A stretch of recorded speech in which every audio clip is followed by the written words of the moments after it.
Welcome back inside the Toronto Pan Am Sports Center. It's time for the OSBA Women's Championship. It's a matchup steeped in tradition. The Royal Crown School Lions versus the Crestwood Prep Lions. And both teams looking to lift the trophy. Capital Courts took it last year. They were eliminated this postseason. J.J. Evison alongside Haley Hopkinson and Aaron Sanders. The first one, championship in the books for the OSBA Trillium. Henry Carr took that one down, and now we turn our attention to the women on the court. Up and down each roster, you can pluck any player and put them at the top of the roster for most other teams. And when you look at how they got here, Crestwood Prep, a 13-1 season. Their quarterfinal, 83-30 over Louis Riel, and then they survived Fort Erie International 75-65. Haley for Crestwood Prep. They've got a shorter bench, just 9 players. How do they get off to a solid start against the Royal Crown team? It's about quick decision making, I think, for this team. They have so much talent on this roster and in their starting lineup. Any single one of these girls can and will take the shot, but they have to be decisive and sought after the best shot possible. Someone might have a good shot, but someone else might have a great shot. It's an unselfish roster. They'll be able to find it. And Aaron Royal Crown going for their 3rd championship here today.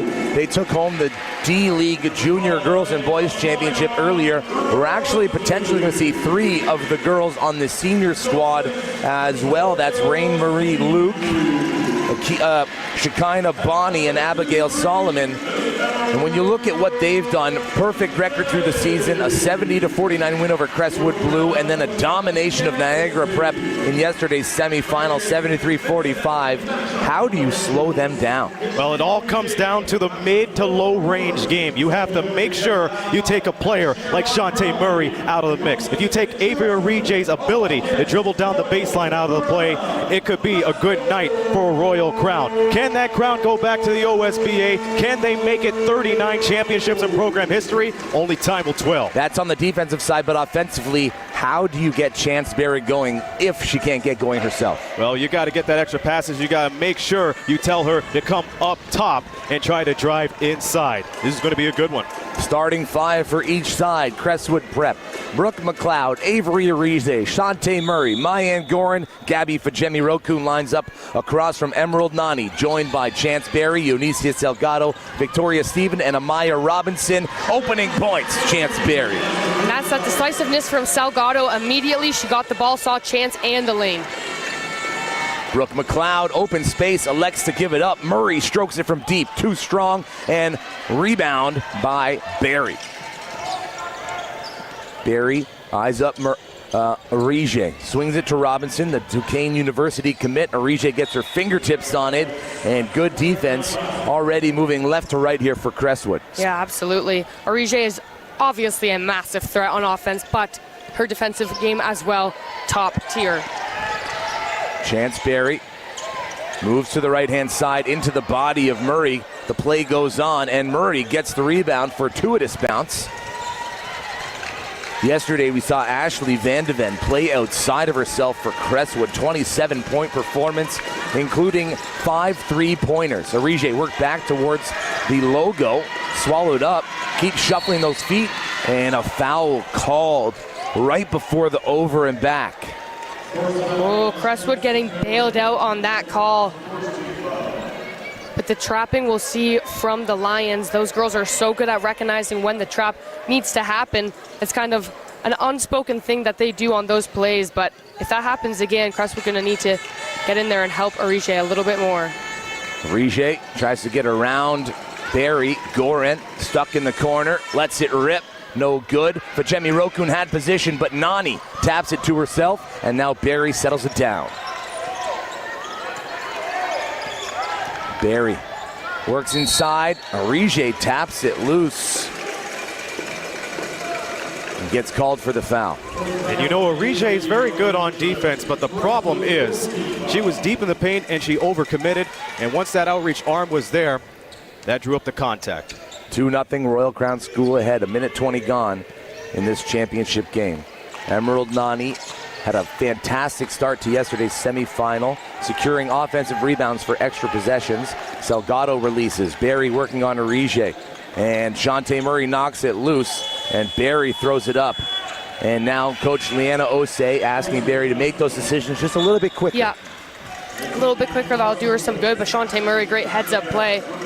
She's not afraid to kind of leave her assignment a little bit, bleed over to the ball and try to make a big difference. She's been one of the stronger players defensively on that mid-range, the key game. Zone, press, Mayan Gorin drops it off to Fajemi Rokun, kicked out. Van de Ven into the game, and it drops from the parking lot. And once again, she said that would contribute to her massive performance the other day was just her teammates finding her, and they're doing it early in the game, and that's surely got to get her going. Unicia Salgado keeps the ball moving. Barry navigates the double team. Salgado wraps around Murray, gets away with it, throws it off glass. Oh, and that's exactly how you want to deal with Shantae Murray in the paint too. Moving around her quick and staying low to the ground. Murray tries to dribble through too. Victoria Stephen able to find the loose ball. And the ball finds Barry. Operating on the near wing, Chance Barry sees a sliver of space on the left, kicks it out. Amaya Robinson dials it up, back iron. Van de Ven will move it into the front court. Gorin swirls around Robinson, back into the middle of the floor. Arige, daylight, lets it go. Front iron, and loose ball on the floor, and it's going to be an offensive foul. And Arige picks up her second. Well, you know what? No, rather Fajemi Rokun, my apologies. Gorin absolutely had the lane before she dished it to Arige, and I know it's about finding those open players, but I do think at some point, if Gorin can get her own game going a little bit more as well, she got into foul trouble before we could fully see her come fully to life the other day. But she's got a great shot, and she's got the speed to cut through those lanes. Barry spins, finds Nani. Stutter step, kick out. Robinson can drain it, and does.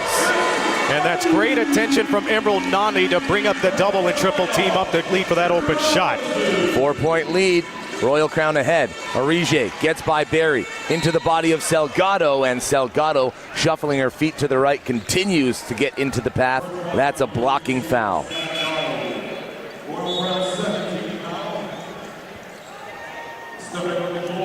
Dee Horford comes to Crestwood. Oh, absolutely, and that's the thing. We've got two teams here that can just provide different things and different vibes to the court just with their lineup alone. And as we know, Royal Crown, a massive bench they've got over there. They can, like you said a couple times, JJ, they can send out 3 completely new lines. All of them can put up a fight for everyone, but Crestwood, they've got the depth as well. Arige makes a pair, 2-point game. Crestwood, winners of the OSBA Women's Division 2 years ago, led by Agathe McKeer and Toby Fournier. Brooke McLeod, part of that group. Unicia Salgado stops on a dime, turns around, good defense. Contact called again. Both players, if they just stand tall instead of reaching. Yeah. And you see Fajemi Roku and Van de Ven having that conversation right now. And the one thing you also don't need, you don't need the two of them working from opposite sides. Unicia Salgado at the line.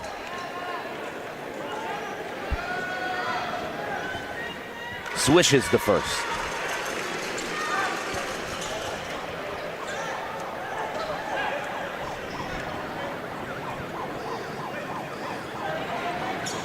Same result on the second. Back to a 4-point lead.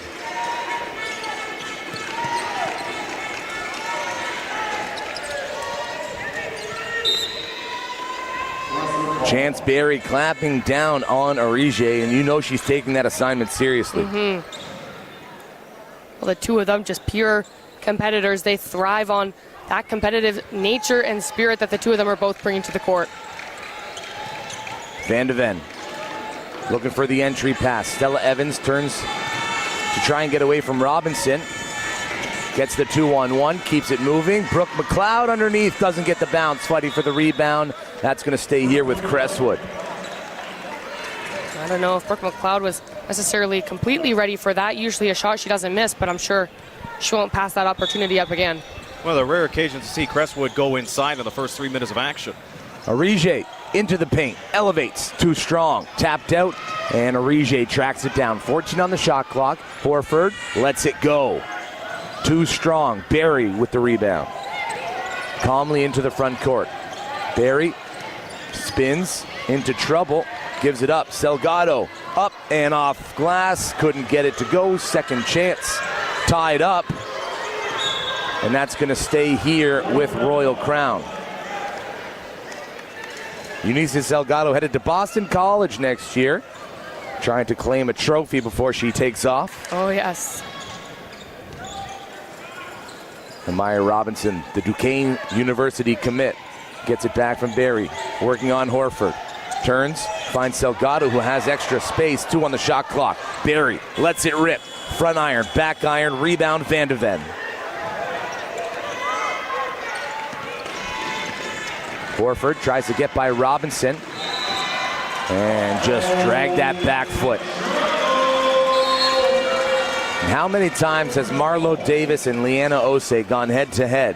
Oh, so many. Just Countless another times. installment. And I don't know if you guys heard that, but Paul Melnick made sure to point out that Marlo Davis is a graduate of Father Henry Carr. Okay.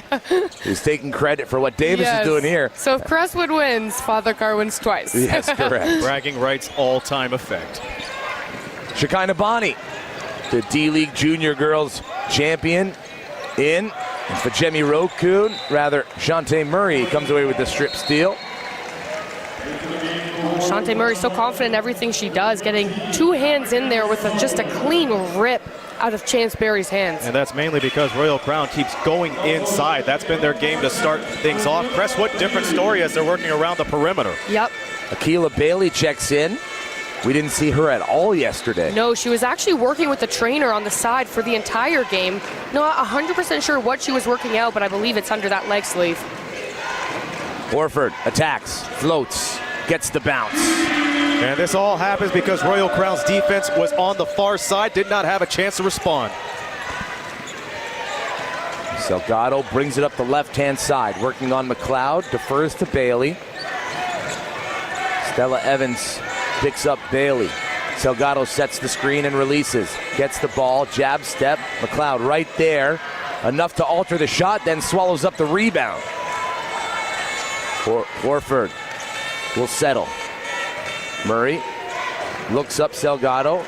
Wants the screen from Van de Ven. Salgado fights over top. In through contact. Murray doesn't get the call. Beata Musa, a defensive juggernaut. Shekinah Bonnie dancing with it on the perimeter. Bailey had vacated the space but gets fingertips on it. Elevates, throws it in. Akilah Bailey joins the party.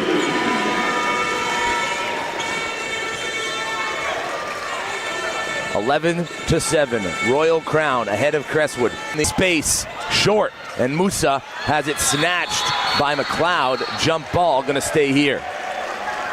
It doesn't look like that Crestwood is intimidated from going inside. That's why they get those extra options swinging it out to the corner. They have to find some way to draw contact and go to the foul line.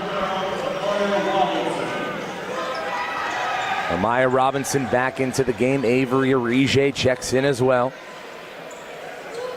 Stella Evans set to trigger the inbound. Van de Ven and McLeod in a stack formation on the far side.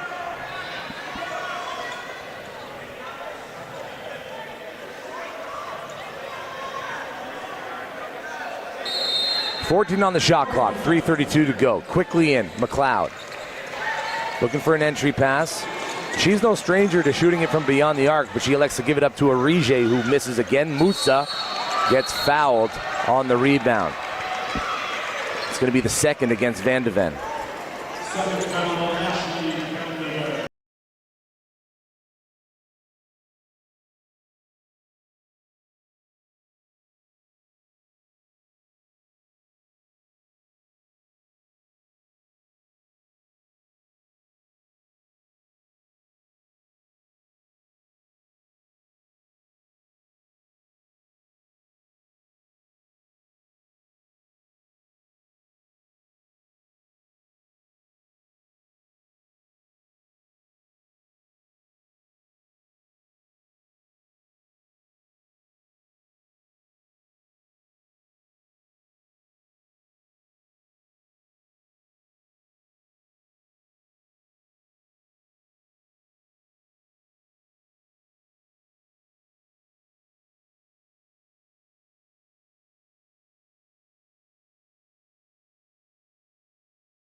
video feed should have caught up by now. Shantae Murray swings it to Arige, top side. 11-9, Royal Crown ahead. Mayan Gorin through traffic. The floater too strong. Akila Bailey working 1-on-3, sees it and pulls it out. Barry gets the step, floats. Second chance no good. Murray finds Gorin. She leads the fast break. And Abigail Solomon gets the interception, but moves too quick. Yeah, and good on her for anticipating that. Got up just in time, but Royal Crown needing to be able to capitalize off of these big plays and momentum-changing opportunities that they're having. We appreciate you tuning in from wherever you're tuning in from. JJ Evison, Aaron Sanders, Haley Hopkinson here with the call. And you got to expect Chance Berry to get a flopping warning there. Avery Arige to the rack with the right. When one player is down, you capitalize, and that's how Crestwood was able to tie it up at 11. Robinson picked up by Petrage, working down the left-hand side, tries to turn her inside out, uses the space down the left, wants a screen from Nani. They slide it over. Solomon hands it off to Bailey. Between the legs, Solomon attacking Murray, spins into the lane, keeps that pivot foot down, stuck, throws it out. Bailey has to get it off, and shot clock violation. Well, there's a dead ball there on Abigail Solomon. You want to see Shantae Murray calling that out, hoping that they can get a trap and a turnover real quick. JJ, Haley, we talked about this a handful of times as there's some subs. You can't spend a lot of time thinking about what you want to do in the paint. The more time you take to make those decisions, oftentimes you're going to make a mistake. Trust your instincts. You've played a lot of basketball. Yeah. Both of these teams have played a lot of basketball. 100%. Abigail Solomon's already one goal today. Arige tries to step through, gets tied up, and that's going to go the other way. Emerald Nani, Chance Berry, making life difficult for Arige. The double team from Royal Crown is absolutely lethal. Here comes another gold medalist into the game, Rain Marie Luke. Gold at the U15 Canada Games, or the Canadian National Basketball Championships, and then gold here this morning as part of the D-League Junior Girls team from Royal Crown. She was MVP at the U15 Ontario Nationals, and Shekinah Bonney, her Team Ontario teammate, grabbing the MVP today. Keela Bailey top side. Luke comes off a set of screens. Now the double comes to get it out of Bailey's hands, and Luke gets fouled by Petrage. Fourth team foul against Crestwood Prep. Everything tied at 11, 1:14 to go. Luke to the line.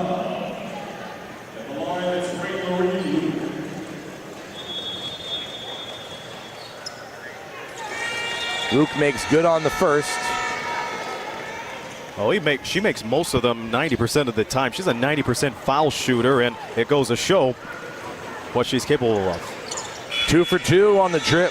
Substitution, Ailey Marshall into the game. Another one of those Albertans that make their way over here to Ontario to play prep basketball. Arige tries to turn the corner on Nani, pulls it back, tied up, and that's going to stay here. And Marlo Davis talking to Arige. He wants her to continue to move that ball when she gets into traffic, bring it back to the middle of the floor. Yep. Well, that's the thing. Royal Crown's going to try to trap you anywhere, but the corners, sidelines, obviously making it much easier for them. Ella Petrage into McLeod. She makes her move. Murray, baseline attack, up, and Nani reaching forward. Gonna get called for the foul. Well, that's good. Shantae Murray's never gonna shy away from any of that contact. And if you kind of got to force Royal Crown's hand a little bit, we'll take another look right here. Brooke McLeod passing it over Shantae Murray. Yep, straight into the body, and Nani just coming arms far too over, reaching for sure. And at some point, you're gonna want to make Royal Crown kind of nervous a little bit when it comes to fouls and stuff like that. Try to get some bigger threats to the bench a little earlier in this game. As Murray makes a pair. We're all tied at 13. 56 seconds to go in the opening frame of this OSBA Women's Championship game.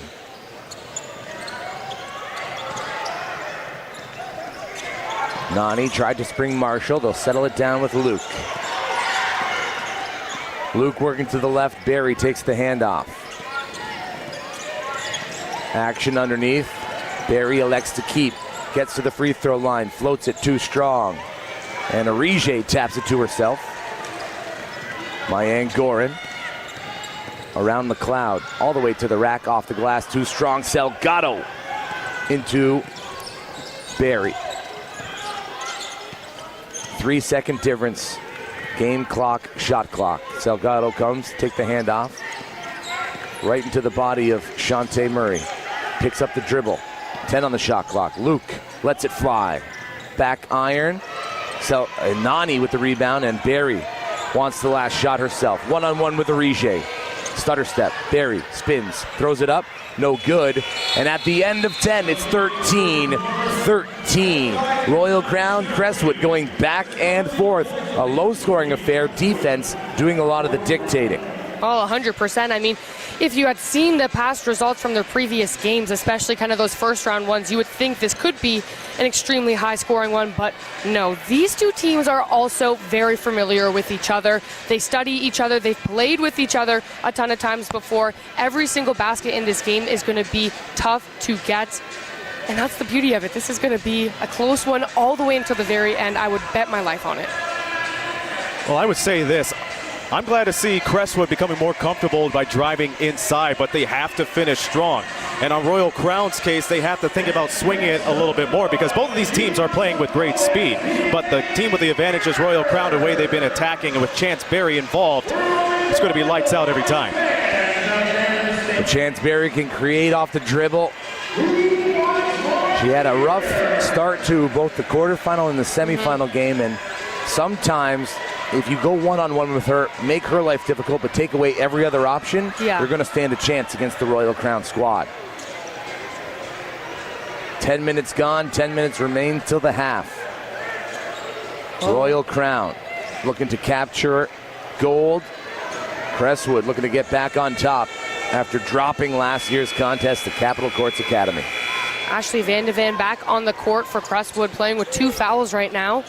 Of course, it's a difficult task having to guard Nani here, but you got to keep her out there in hopes of her being able to stay around the perimeter and put some big shots up like she did and like she already has in this game.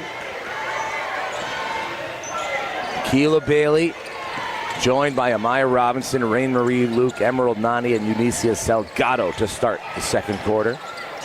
Nani works from the nail, lines it up, lets it go. Murray corrals the loose ball. Shantae Murray coming over to Crestwood from St. Jude's Academy last year. What a game changer that is, too, for this Crestwood squad. Van de Ven couldn't handle it cleanly, and she'll settle it down with Stella Evans. Evans around the screen. Van de Ven, topside three. Bucket and book it. All Van de Ven onto that play. The pick, and she gets the ball back, which is rare, because you usually expect a PAR action from her, but nonetheless, she was able to camp out of the three-point line and drill it. Yeah, well, it's important. It's what led to a massive victory yesterday. She's already got it going early in this game. Of course, they're going to use it. Keela Bailey finds Nani. She'll operate topside on Van de Ven. Swing. Luke attacks. Goes up and blocked by Murray. Nani doesn't get it off in time. Shot clock violation. We've seen Shantae Murray have 5 blocks in yesterday's semifinal. Oh, yeah, we'll get another look at that. All the way, Van de Ven lets it go, and that's always a good decision for number 10. Oh, yes, that one, not a 3, a 2, but who cares? Crestwood off to a 5-0 run to start the second quarter. Nani keeps into the body of McLeod. Up, doesn't get it to go, looking for contact. It's not there. 2 blue jerseys fight for the rebound. Van de Ven has it and defers to Arije. Keela Bailey working in the body. Picks up the foul. Because of her defensive pressure and just the intensity she really brings to these games. You won't maybe see her take too many shots, but it doesn't matter because she's affecting this game in multiple different ways. It's not often you see Royal Crown take a timeout. Just a minute 40 gone in the quarter, but they have here. Well, it's because of their sloppy offense, too. You saw them run the clock deep into 2 or 3 seconds on the shot clock. They had no response as Shantae Murray came up with a rejection, and then allowing Ashley Vandeven to get open inside and out, leaving her with no defenders. That's going to be the case the whole time because Vandeven, not only a good PAR, but she can make her own shots.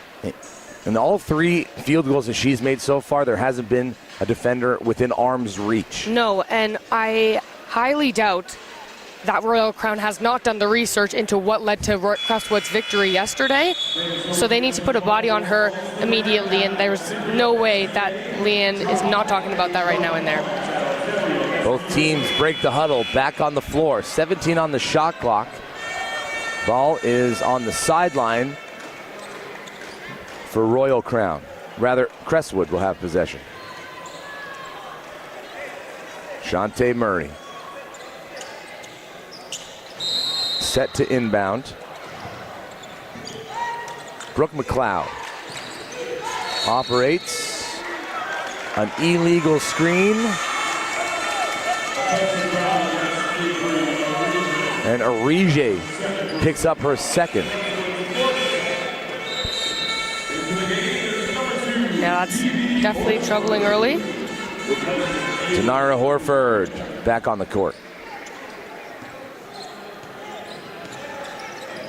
Well, and as we take a look at the box score from that first quarter, big standout immediately is having Royal Crown out-rebounding Crestwood 11-8 in that one. And just one more turnover. Victoria Stephen, one too many steps, dragging that back foot. And for Crestwood, Haley, Ashley Vandeven all in so far, 8 points. She scored 8 of those 10 points coming off the bench. Oh, yeah. And you know what? When you have a weapon like that off the bench, you need her to come in and do her job, but she does way more than that because of the aggression and physicality she also brings to the defensive end of the ball. Akilah Bailey picks up the foul for the hold as Shantae Murray tried to slide through the lane, and that's going to send Crestwood to the line. It's going to be Akilah Bailey's second foul in just minutes here, so she'll get subbed out for Ailey Marshall.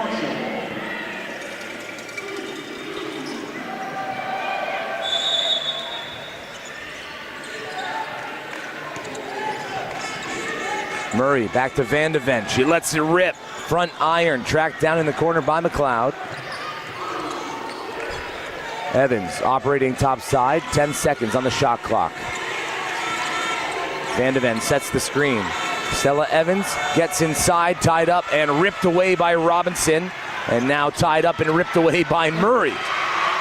Loose ball on the floor, and foul going to go against Chance Berry. Good golly, flying chickens in the barnyard. What a way to... Was just trying to have it in both of her hands, which is why Chance Berry got the foul with too much physicality while it was clearly in her hands. Timeout on the floor. Marlo Davis going to talk things over, drop a play to extend this 5-point lead. Royal Crown have yet to score points. You're watching the OSBA Women's High School Championship. We're taking another look at the pair of strips that led to the foul. Berry hugging Murray from behind. Keep it locked here. We'll be right back with more action from the Toronto Pan Am Sports Center.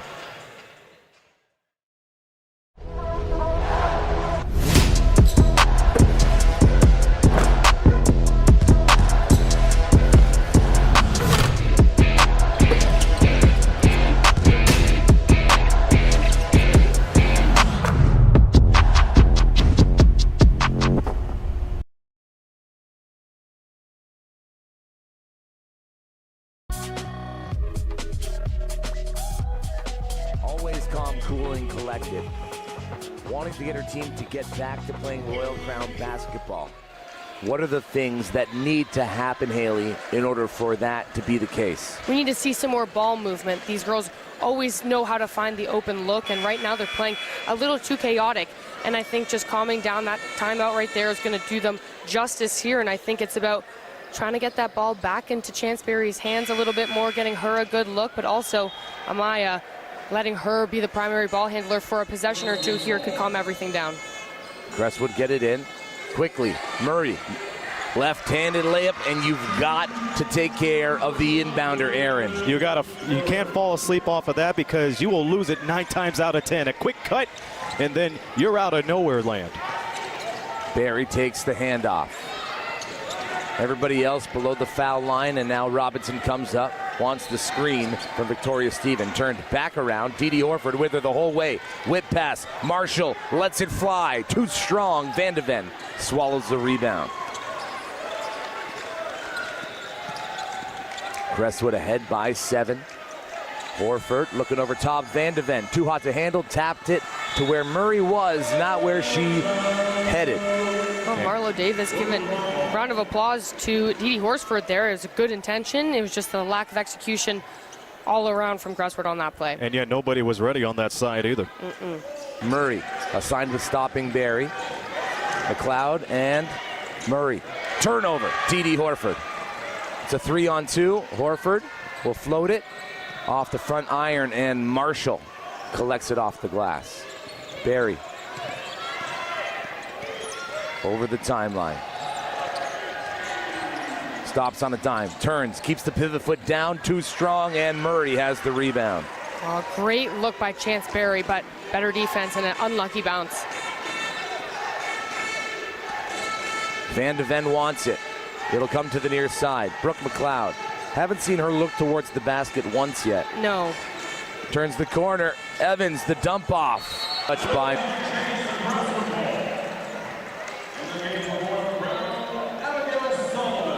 I do want to give credit, though, to Stella Evans. It's rare where you see her go deep into the paint and make a quick decision like that to dump off for the extra pass. She's one of the underrated players for this Crestwood team. Evans has it now and realized it was late in the 5 seconds, so right off of Robinson's knee, and she'll try again. Smart play right there. 3 on the shot clock.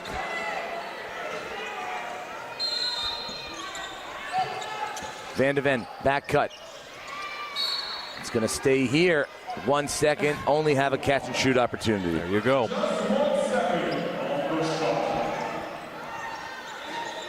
And you see Van de Ven and McLeod working with each other. McLeod a little too early on the cut.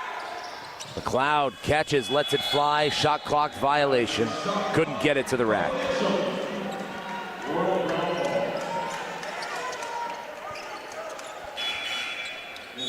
And back into the game, Avery Arige playing with 2 fouls. Didi Horford heads to the bench to a round of applause for that defense she applied on Robinson earlier. Oh, absolutely. Gabby Fajemi-Rokun replaces Ashley Van de Ven.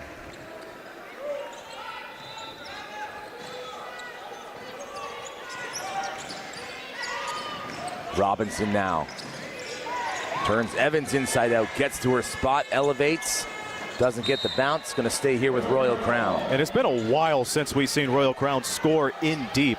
You have to imagine the last few minutes, and look at this, they're still static at 13. Over the top, Barry catches, works on Arige, left hand no. And last touched by Emerald Nani, turnover. And Royal Crown still without a field goal here in the second quarter. And Chance Barry had a good look with the left side, but couldn't deliver. Now, so Chance Barry being held to only 2 points so far in this game. And, you know, for a comeback to start coming for Royal Crown, you need Chance Barry to get scoring. Back cut, no one's there but Evans. She lays it in. And it all started, she was on the far side of the basket, no attention given to the Lions, and she made her pay. Barry unlucky on that one, but the Royal Crown Lions will get another chance. Stella Evans has an absolutely insane basketball IQ, and she has the laser focus to go with that, and the two of those combined together makes for an unbelievable playmaker and just ability to see the court. Eunicia Salgado, top side, finds Nani inside, working on McLeod. Offensive foul. Emerald Nani tried to clear out space with the elbow. Too much space in there for that elbow and just too much time underneath the basket, and that's where the Lions have been having problems. Too much time inside. Avery Arige. Crestwood trying to find holes in the zone defense here by Royal Crown. Haley Marshall. Defense on taps to Shantae Murray. She's working on Solomon. McLeod back to the strong side, off her own foot into the media on the baseline.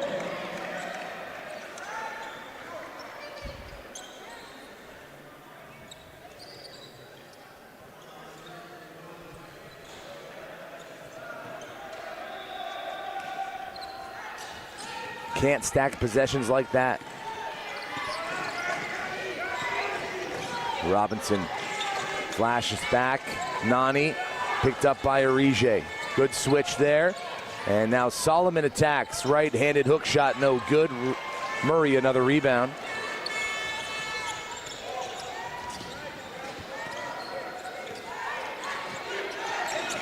Arige absorbs the double. Evans lets it go. Bottom. Stella Evans for three. Stella is stellar every time she can get a clean look like that. And she's quickly turning into a difference maker in this game early. 25-13. Crestwood opened up a 12-point lead here in the second quarter. Abigail Solomon doesn't have the response, but Eunicia Salgado gives Royal Crown a second chance. Shantae Murray called for the contact. Salgado backing her down and made a strong move to the basket. Well, even though the Lions aren't going down to the basket, JJ, they need to realize there's a lot more players camping around the perimeter. For example, Ailey Marshall, like I said, good off the ball, but she's been camping at the corner, but she hasn't had a lot of looks. Take another look at Salgado turning inward straight into Shantae Murray in that contact with Brooke McLeod there as well. Salgado comes to receive. Robinson loses the handle but picks it right back up. 7 on the shot clock. Robinson, jump stop, gets it up, can't get it to fall, and Royal Crown can't buy a bucket here at the Toronto Pan Am Center in the second quarter. Stella Evans calls out the play. Foul's gonna go on Marshall, and Evans recognized that McLeod was on Marshall, and Marshall had the size disadvantage.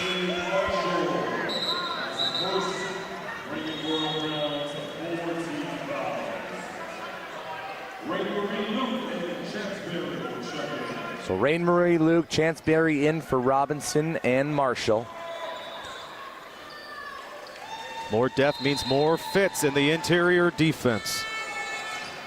Evans keeps it moving. McLeod on the flare screen to Evans. Jab step.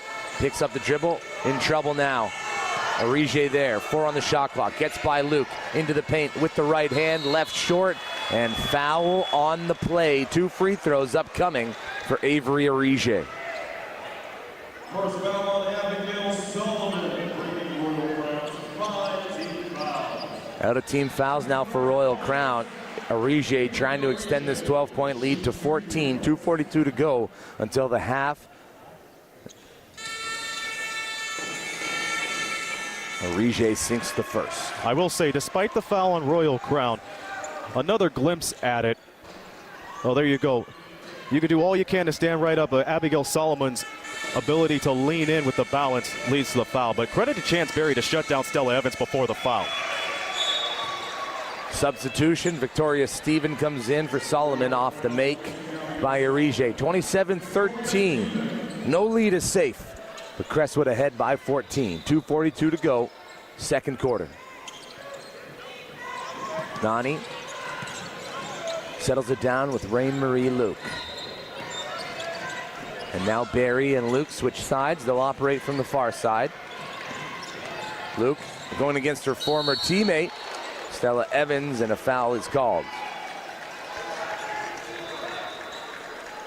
Well, Marie Luke's taken off some tape. She had her fingers taped up.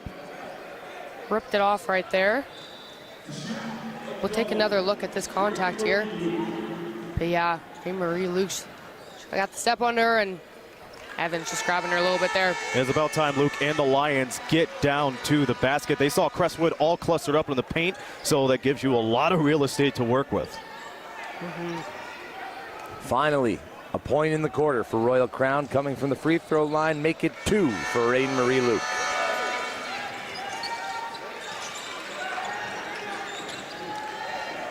Cloud headbands it. Arige pulls it back out.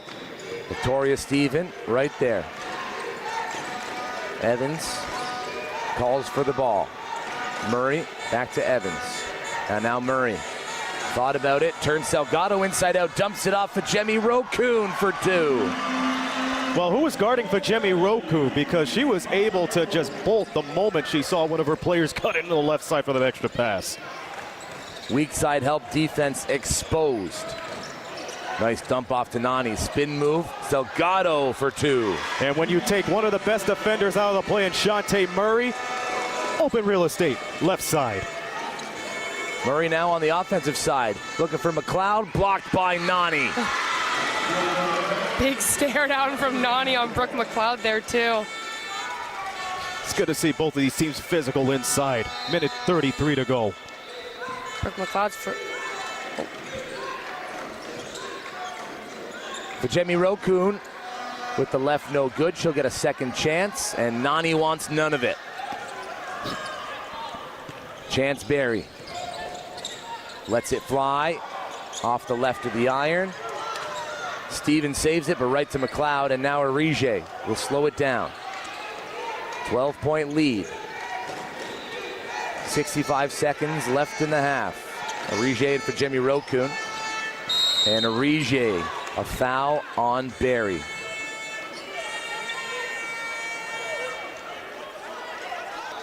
We'll take a quick break and be right back after this. That was... Do you see that? What? The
Point lead, Crestwood Prep ahead of Royal Crown in a battle for the title. OSBA Women's Championship Basketball continues in 10 minutes time. Keep it locked to OSBA TV.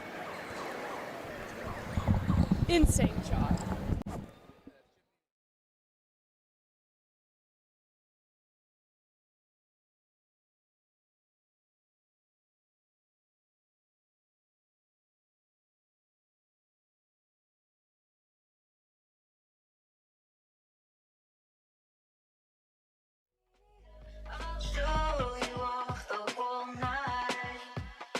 If you're wondering about looking for love, you've come to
If you ever wanna take me out, I'll show you off the whole night.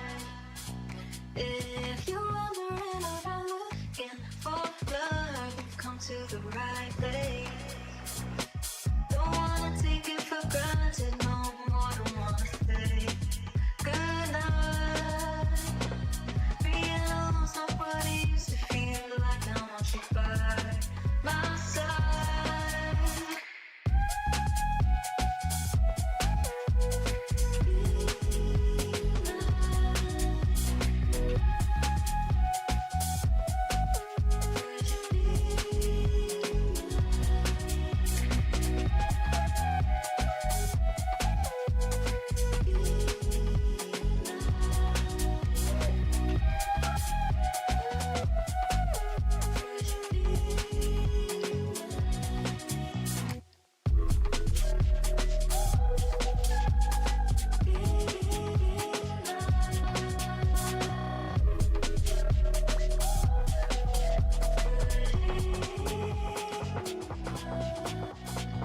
If you ever wanna take me out, I'll show you off the whole night. If you're wandering around looking for love, you've come to the right place. Don't wanna take it for granted no more, don't wanna say good night. Being alone's not what it used to feel like, I want you by my side.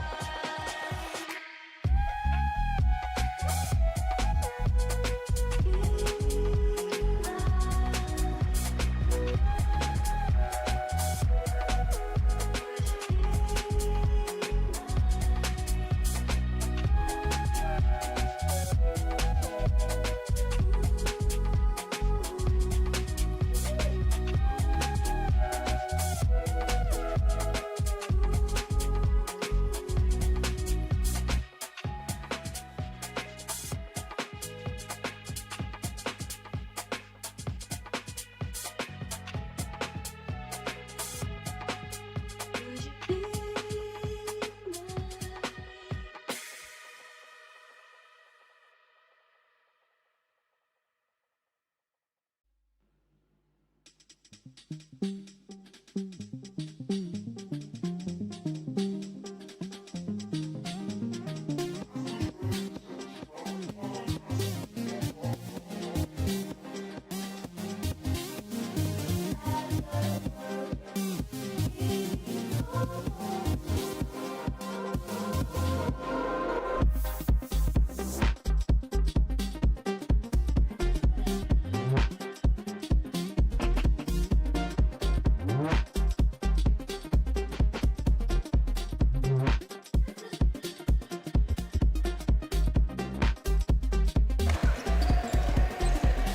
It's a 9-point lead.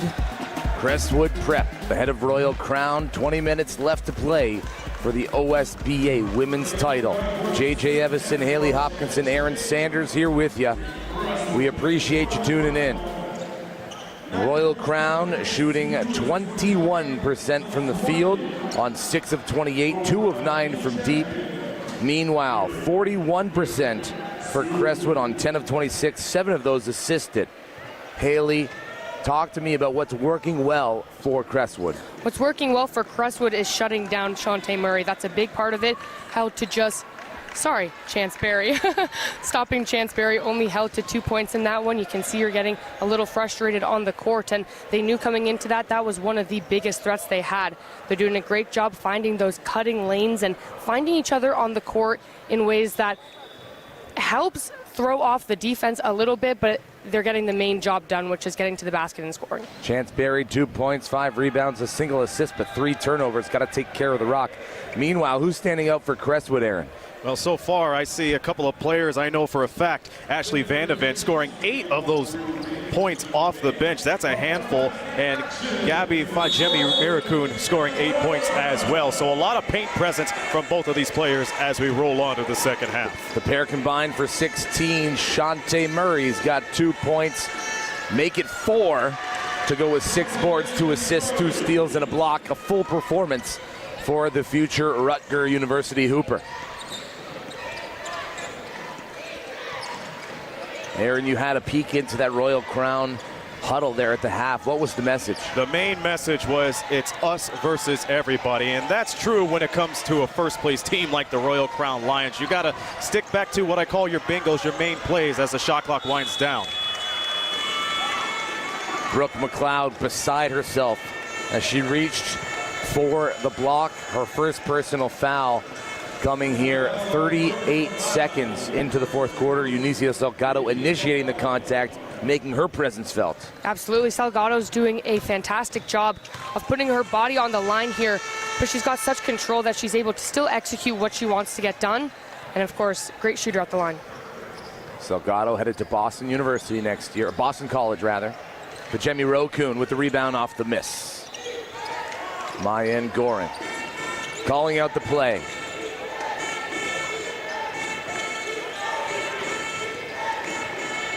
McLeod finds Pajemi Rokun, loses the handle. Barry leading the fast break.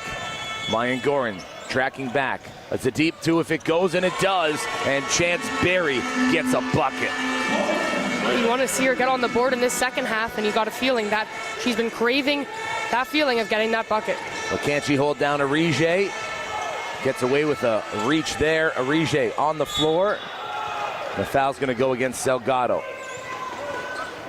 It's unfortunate, too, when it comes to those hustle plays because you never know what's going to happen. 50-50 opportunities. You could either get the ball or you take too much contact. Vandeven and Stella Evans coming back in, and JJ, you have to pay attention to Stella Evans. One more look at that play. You see Eunicia Salgado's leg being caught up with Avery Arige. Stella Evans understands how to operate the offense. Reads the defense well. Arige needing a hair elastic as hers was broken by the knee of Salgado. The officials allow that to happen in terms of allowing her to get an elastic, not the knee to the head. Now that the hair is contained, we will resume play. McLeod, Barry waiting in the wings, gets a fingertip on it. The double comes, McLeod makes her move, bounce pass, Murray, backside, count it. Again, Brooke McLeod not even looking at the rim. No, and it worked out in that case because Shantae Murray was there at the perfect time. But had that not been the case, you need Brooke McLeod to get a little more aggressive and look to that basket. And she's got to go straight up to that basket. You're right. Chance Barry hits the bottom. 4 points to start the second half for Royal Crown coming from the hands of Barry. McLeod gets Salgado in the air. Evans fakes into trouble, loses it. Jump ball called, possession going the way of Royal Crown. Big play there, and Amaya Robinson getting aggressive and getting her hands in this one.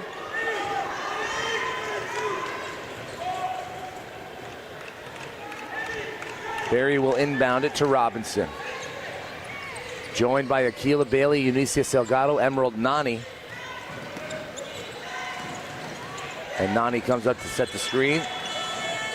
Releases. And there's Akila Bailey, back iron, and Salgado has it. Barry with 7 on the shot clock. Arige patient as ever. Barry turns. Bailey works baseline. McLeod alters the trajectory. And a pair of Crestwood players hit the ball out of bounds. Going to stay with Royal Crown. 14 on the shot clock. And nevertheless, I think that's the first time we've seen Royal Crown run the shot clock deep in this third quarter because they've been usually pulled up for shots around in the mid-range. Barry again on Arige. Nani. Salgado in the paint. Brooke McLeod gets up, and Salgado gets it to go. Salgado has been the salvation of Royal Crown here in this third quarter. They're becoming more confident in driving it to the 10. The ball operates through the hands of McLeod again. Murray off the screen. Time and space beyond the arc. Front iron. And Barry trying to get by Vandeven. Does. Clears out space. And it's going to be on the pass. Foul on the floor.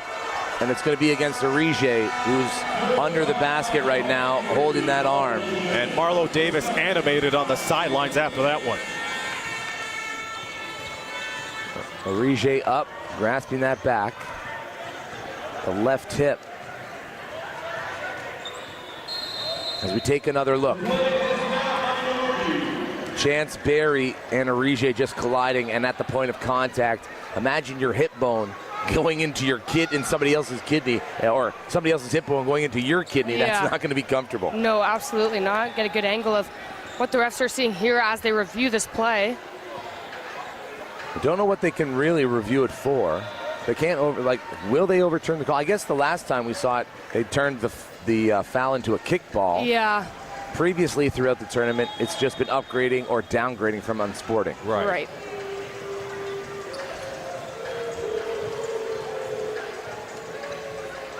Getting some boos from the crowd here. Oh, are we hearing the boo birds? Up and already, you look in the crowd and you can see a lot of Ridley sweatshirts right now getting ready for the men's game coming right after this one. Stripes definitely showing here at the Toronto Pan Am Sports Center. Heavyweight battle after heavyweight battle, and we've seen plenty of them today. Royal Crown taking the Women's D-League Championship. Same with the men's. And then how about that Trillium Championship? What a win for the Crusaders. Tall Pines just couldn't claw back, though they tried. Yep, not for a lack of effort by any means. And the officials have come to a decision. As we await that decision, head to the scorer's table, the coaches get pulled in. Last time there was a review in this game. It was a foul against Orije that was turned over to a kickball on Berry. And now by the look on Leanna Osei's face, it looks like it's going to go against Royal Crown. And Marlo Davis was good to ask for the replay. Charge on Berry, and that's another foul on Berry.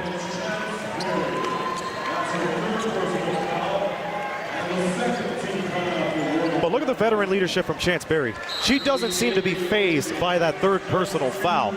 Game face, showtime, still plenty of ball game to play. Stella Evans gets back to work. Gets Salgado to come out. Keeps the dribble alive, dumps it off. Van de Ven, it's good. Well, Stella Evans doing a great job staying in bounds and driving baseline with some heavy defensive pressure. 35-27, 8-point game. Nani picks up the dribble. Out in no man's land with Van de Ven there. And Orije has it. Finds Brooke McLeod. Quickly ahead. Van de Ven with one to beat. Gives it up to Evans, who can't complete the play. And Van de Ven knocks it out of bounds. Oh, the donut missed the coffee there. But Evans and Van de Ven has been the dynamic duo, whether off the ball or getting that extra pass. Van de Ven had the smaller Amaya Robinson and elected to pass. Nani trying to back down Van de Ven, and Brooke McLeod reaches in. Again, standard foul when you're out of the assignment. You try to reach in, try to go for the steal, but you're going to get called for that when you get your hand caught in the cookie jar. Marlo Davis not upset with the steal opportunity, just how she went about it. Yeah. Going over top of the arm instead of trying to knock it from underneath. Berry playing with 3 fouls. Orije right up in her grill. Berry turns the corner, fakes, and Van de Ven's going to send Berry to the line. Chance Berry does such a phenomenal job when she's pulling off that spin move of just sealing Avery Orije to the back of her so that she has a clear lane, and of course running into other contact, but she does a good job at opening up the initial lane. Beata Musa checks in as we get another look. It all comes down on the swipe imbalance from Van de Ven. When you lean in, you're going to get the contact all day. And now Royal Crown making some changes in the front court. Victoria Stephen joining Beata Musa as that one rattles through for Berry. Meanwhile, for Crestwood, the defensive juggernauts of Ella Petrage and Dee Horford back on the court to cause a ruckus. And they have now, Royal Crown has to be careful of what kind of passes they do. They do an overhead or a cross-court pass. You could bet Didi's going to be there. Berry back irons. Orije tracks it down.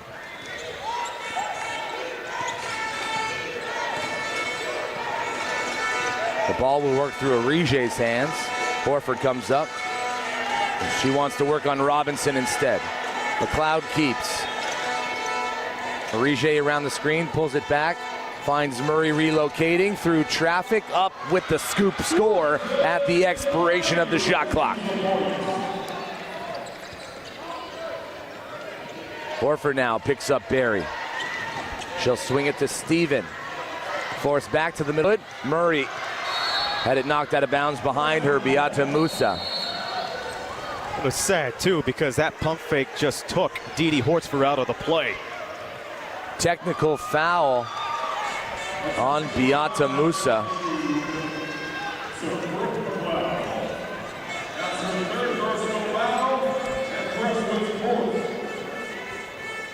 Correction, that's going to go on Brooke McLeod, the technical foul. And so Amaya Robinson walks to the line. I saw the official flash the number 22 as they were walking it towards the basket for Royal Crown. Instead, Amaya Robinson steps in. And we can hear Brooke McLeod from up here going to ref saying, my bad, my bad. Salgado back on the floor. Victoria Stephen checks out. Again, the depth continues to add for the Lions. The question is, what can they do with that on the offensive end? Because there hasn't been any answers when it comes to their bigs. Playing without Ava Bloom and Johanna Fahmy, both out with injury. Petrage operating outside the arc. Horford finds Orije. Zone defense shown by Royal Crown. Shantae Murray with the back cut. Didi Horford with the assist. It's a great find, and Shantae Murray always being in a great position. Not too close to the play, but just close enough.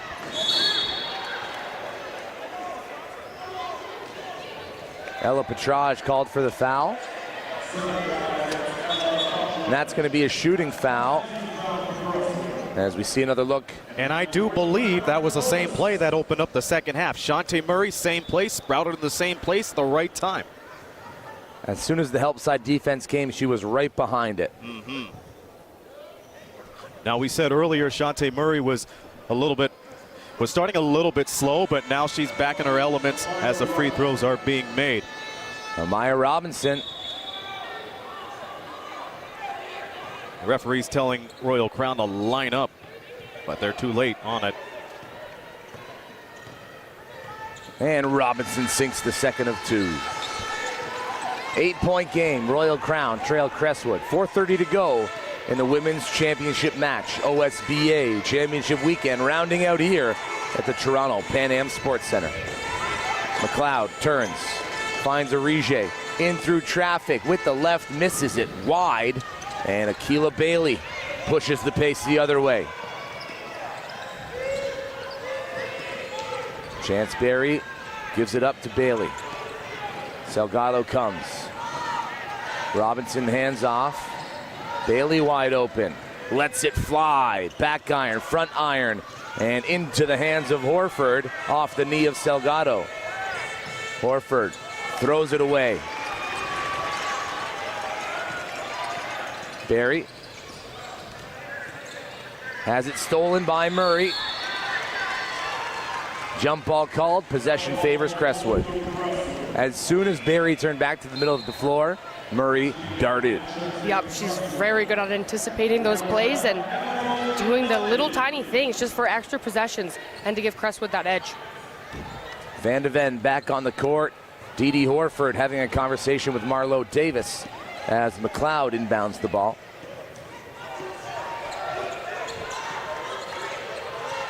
McLeod looking over top, and Akilah Bailey, really good defense on Van de Ven.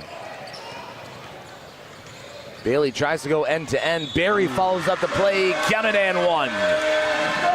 Quickest basket ever. She didn't even land before she threw it right back up, and honestly, a very smart play right there because there were Crestwood hands that were ready to come up over top of her. That's the first time one of these teams picked up a second chance bucket. There was none in the first half. Aaron Sanders with an eye for the detail. Five-point game. Evans finds McLeod.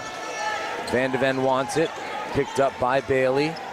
Evans back to the top side. Gets underneath McLeod. And Nani comes with the block. Barry into the front court, hands it off. Bailey working on Van de Ven. Flurry of dribbles, nothing's there. 14 on the shot clock for Robinson to work on the far side. Evans, inner grill, over top. Salgado with 1 to beat. Trying to body her underneath, squeeze through 2, no good. Murray with the rebound, quickly up the floor, and Crestwood have numbers. Arige, offensive foul. Chance Barry read her like a book. Oh yeah, and they're definitely starting to feel it now, only down by 5. Gabby Fajemi Roku and Maya Gorin on the court. Ryan Gordon's done a great job. Oh yeah, feet planted and Arige going in hard. Well, they know Crestwood, when they get onto that transition game, they're going to go guns a-blazing without stopping. And that's the problem with the discipline in the fast break game. You lean in too far, that's it. Offensive foul. Robinson back to Bailey. And now to the driving force of the offense. Barry inside to Nani. And Barry's alone, and Stella Evans anticipated the pass. Stella Evans doing the little things in this game to be a difference maker and contribute to the court. Anticipating on the defense, extra passes on the offense, catalyst, both ends of the floor. Shantae Murray called for the foul. Chance Barry back to the free throw line.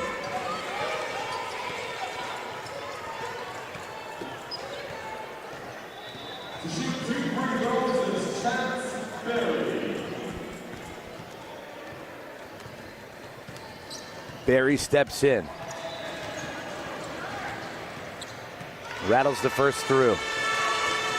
It's amazing how 2 halves work. It's a tale of different stories. Chance had a hard time in the first half, and now she's stepping into her own game in the second half, as she's done all season long for the Lions. At the end of 10, it was tied 13 apiece. She back irons the second again. And Crestwood put up 16 in the second quarter. Royal Crown only 7. The 9-point lead down to 4 for Crestwood. Stella Evans waits for the play to develop. Lets it fly. In and out, and Salgado has it. Akila Bailey working on Gorin. Baseline floater, too strong. Fajemi Rokun trips over Evans' foot, but settles it down. Gorin has it. Van de Ven wants it in the corner. Gorin takes, and off the rim, Fajemi Rokun over the back. Emerald Nani had position right now. The defensive players for Royal Crown getting between their assignment in the basket. Crestwood not doing that. No, and that's the reason why Royal Crown's having better luck with those absolute rebounds. Timeout on the floor. We'll send it to a quick break. We'll be right back with more third quarter action.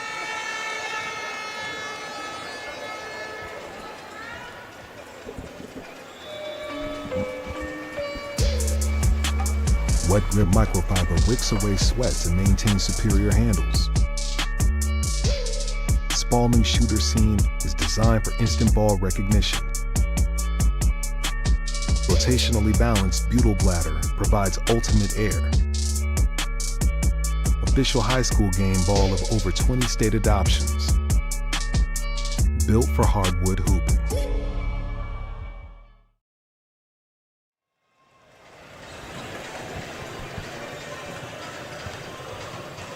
Yeah, put your headset on first. I don't want the static.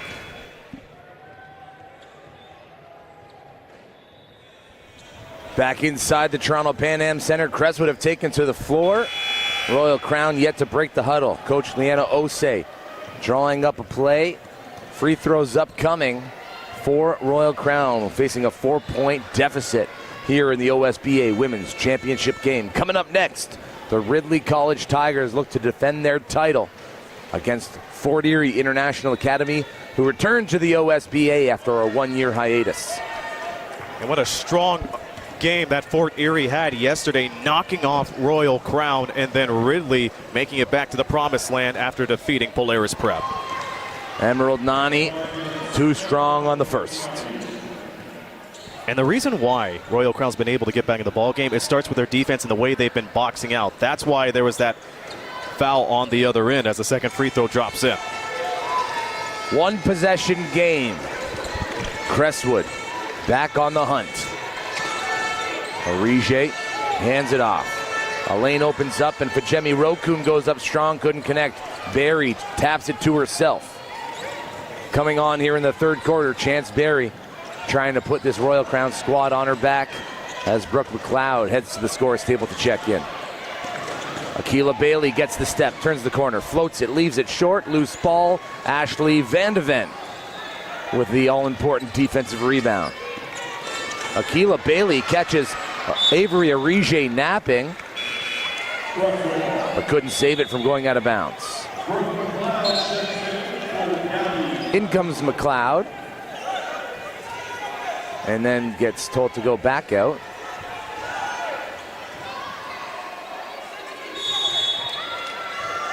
They got an 8-second violation. The shot clock shows 16. Royal Crown ball, 14 on the shot clock. Very interesting. Fly, bottom for Amaya Robinson. And once she gets going, it's hard to stop her, so making sure you know where she is on the perimeter at all times is going to be crucial from now on. All tied up at 39. Mayan Gorin shakes Salgado, gets to the rack, and Salgado trips her up. 2 free throws upcoming for Mayan Gorin.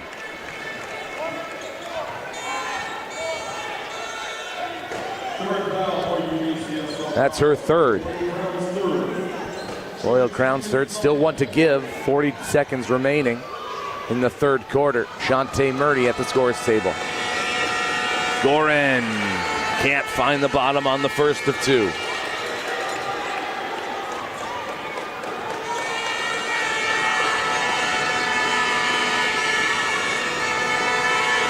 The second falls through. And now Murray able to come in for Stella Evans. Crestwood back ahead by 1. Dee Dee Horford into the contest as well. Goring going to head to the bench.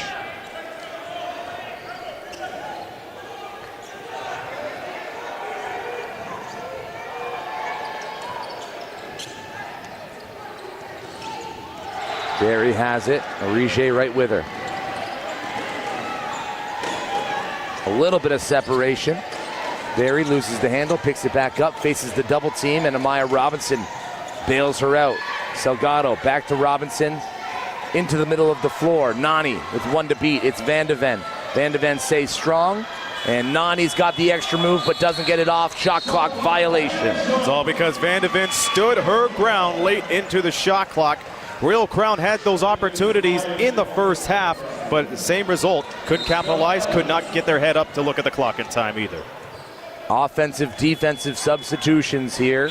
Mayan Gorin into the contest, as is Stella Evans. Dee Dee Horford and Brooke McLeod to the bench. 15.3 to go to close out the quarter. 1 point lead. Crestwood ahead of Royal Crown School in the OSBA Women's Championship game. Evans makes it a 3-on-2. Gorin defers, and Salgado read it again. Robinson lets it fly. We're down by 1, but we've got 10 minutes left to play. Fourth quarter action coming your way from the Toronto Pan Am Sports Center. Keep it locked here on OSBA TV. We built this for Canadian Hoops fans. From rising youth talent to Team Canada stars, follow it all in one spot. Talk hoops, share takes, earn points, and unlock exclusive rewards all in one place. Score a trip to watch your favorite Canada basketball athlete, sign gear, exclusive merch, and VIP moments with your favorite players. From every province, for every player. This is for us. It's easier if we just show you.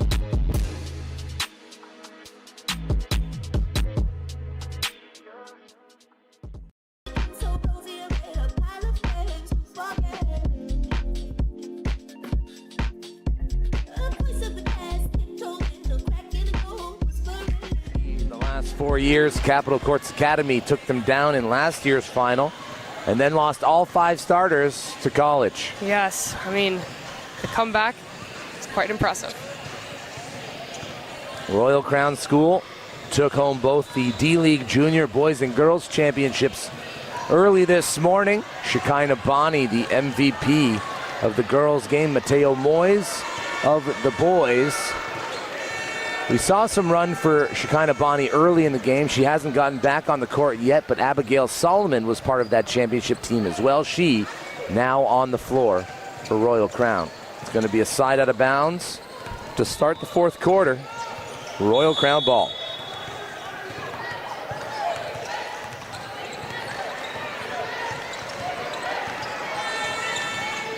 Akilah Bailey swings it to Solomon. All alone is Amaya Robinson, lets it fly, and Eunicia Salgado gets 2 offensive rebounds back-to-back, throws it off the glass for 2, and Royal Crown now in the lead.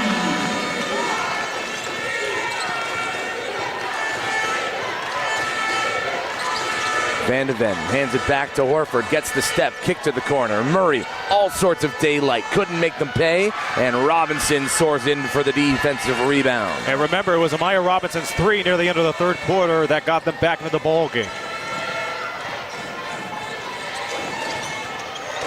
Salgado loses the handle, picks it up, has to give it to somebody. Back cut, Murray right there to cause trouble. Akilah Bailey lets it fly, and Murray has it. They'll let them play on. Arije wants it. Working on Bailey and Shekinah Bonnie. Brooke McLeod at the scores table. Up and down for Stella Evans. Stella. Big shot for her right there. She's been contributing everywhere on the floor. Had 1 miss earlier, but big 3 for her. Who's going to stack wins based on possessions? That will determine the champion here tonight. Robinson over the top to Salgado, makes her move baseline. Good defense. Salgado gets away with the wraparound. Another near shot clock violation. Murray slows up as she heard the horn, and Dee Horford baits Salgado into a reach. That's going to be Salgado's 4th foul here, so dangerous territory with 8 minutes left on the clock. She's going to have to come out. You can see Dee, Salgado just getting in the lane of Dee driving to the basket. And McLeod gets hit on the arm by Nani. Quick 2 fouls for Royal Crown, nearly 2 minutes gone in the fourth quarter. Can you appreciate how Stella Evans was able to break out when the plays started? And again, her passing has been polished right from the opening jump. Brooke McLeod off the mark on the free throw.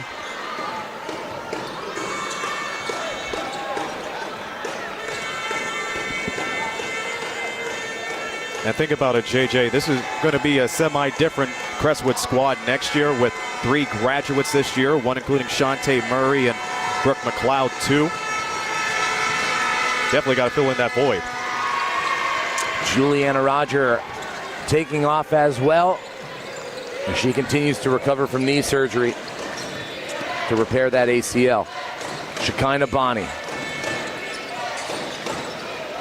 defers to Barry. The double comes over the top. Nani floats it from the middle of the floor and gets it to go. And that's a great look for her right there. Doesn't always need to drive straight to the basket, but a good mid-range floater. And what have you been saying for most of the game, Haley? Just go straight up and finish. And no need for the extra dramatics. For sure. Turnover. Akilah Bailey has Van de Ven tracking her, able to keep it away. Chance Berry wants it one-on-one with Stella Evans on the block. Royal Crown can't find a way to get it to her. Shekinah Bonnie now to Bailey. Handed off to Shantae Murray. Berry gets it off, doesn't get it to go. Nemerald Nani, no good on the second chance opportunity. 1 point lead, Crestwood ahead, under 7 to go here at the Toronto Pan Am Sports Center. Evans eyes up Bonnie, spins and gets hit. It's going to stay here. That's going to go on Shekinah Bonnie, not Barry.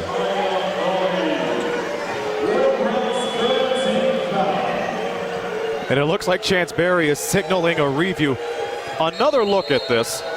And this explains the excellence of Stella Evans. A quick spin move, and look where she kept the ball. Not up top, but around the hip area, so it's easier for them to make the call.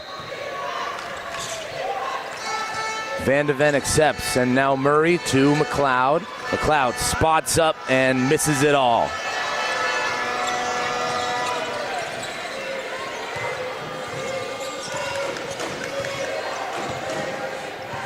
Bailey hands it off. Barry to Bonnie. Bailey wide open. Murray closes out. Nani sets the screen and releases. Van de Ven comes over for the help defense. Nani floats it, no good. Van de Ven saved by McLeod. 3-on-2.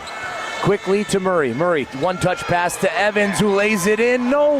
And Arige's there to clean it up. Where's the rest of Royal Crown? I have no idea, but Arige... The D-League Junior Girls Championship MVP dances on the perimeter.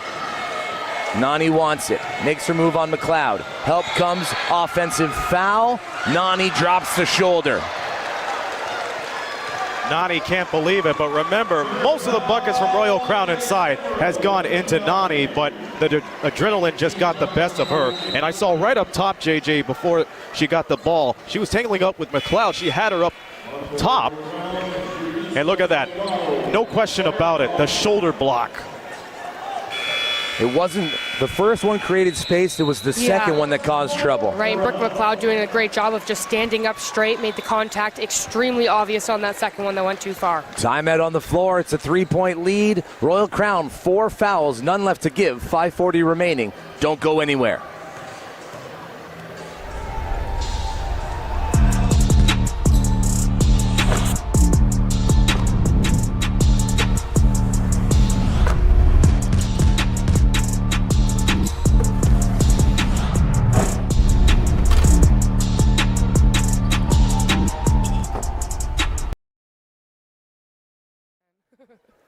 Three, two, one. The Royal Crown Lions had the lead for a mere few minutes, now stuck 3 against Crestwood Prep. Chance Berry turning it on in the third quarter, trying to carry over that momentum into the fourth, but the defense by Crestwood has been what's been able to keep them in front here tonight. Absolutely. Defense is the most important thing coming down this stretch. Crestwood's defense is firing. It's been fantastic. But as for Royal Crown, their positioning on the defensive and offensive rebounds is what's really sticking out to me right now. And Crestwood has had quite a few bobbled rebounds, just sending it out of bounds, or too many people going up for it and no one securing it. Looking to see secured rebounds in the final minutes. Avery Arige to the rack with the left.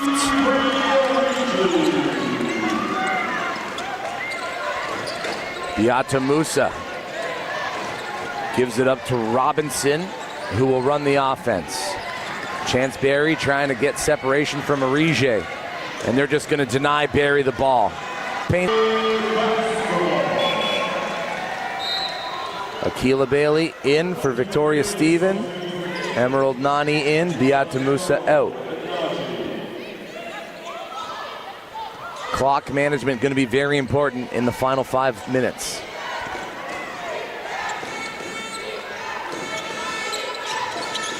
Goes screen by Van de Ven.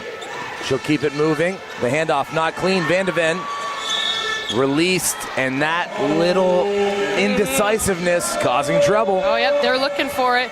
Who's going to be able to limit all of those errors down the stretch? It's going to be important.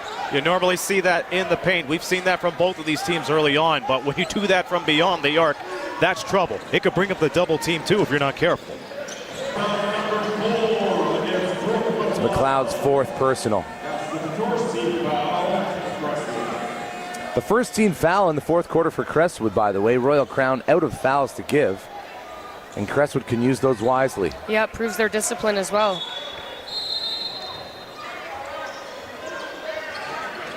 Barry gets it on the perimeter. And another foul against Crestwood. That's going to go against Arige. So Arige with 4 and McLeod with 4, and that could be trouble for Crestwood. You get one of your top players in foul trouble, well, there's your situation, which means Royal Crown they could crash to the basket more often than usual, knowing that they have to play timidly, they have to play carefully. But if you're Crestwood, you got to start branching out your defense. Start spreading it out, get back to your man-to-man. Robinson gets it into Salgado. Salgado slips but keeps that pivot foot locked. Barry up top, gonna go right at Arige. Nope, she gives it up to Bailey.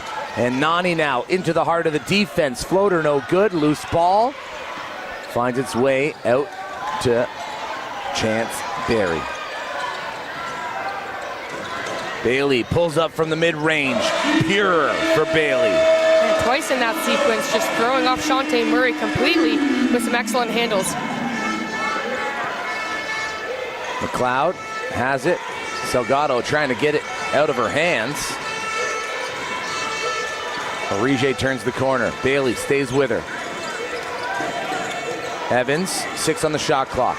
Makes her move, gets inside, floats it off glass. Count it for Stella Evans. And you know she did that too near the tail end of their game yesterday in the semifinals, because she's as confident and she could drive with ease. Salgado works from one side to the other and gets it to go. Pretty much a similar play that Stella Evans just had. Turnover on the inbound pass. Barry tries to clear out space, gets it to go. And Brooke McLeod just gifted Royal Crown an extra possession. 1 point game, 3 and change to go for the championship. Van de Ven back to Arige, wants the screen, gets over it, pulls up, confident shot, misses. Fighting for it is Salgado, trapped in the corner, and a foul's gonna go against Brooke McLeod, and that's the night for number 22. Well,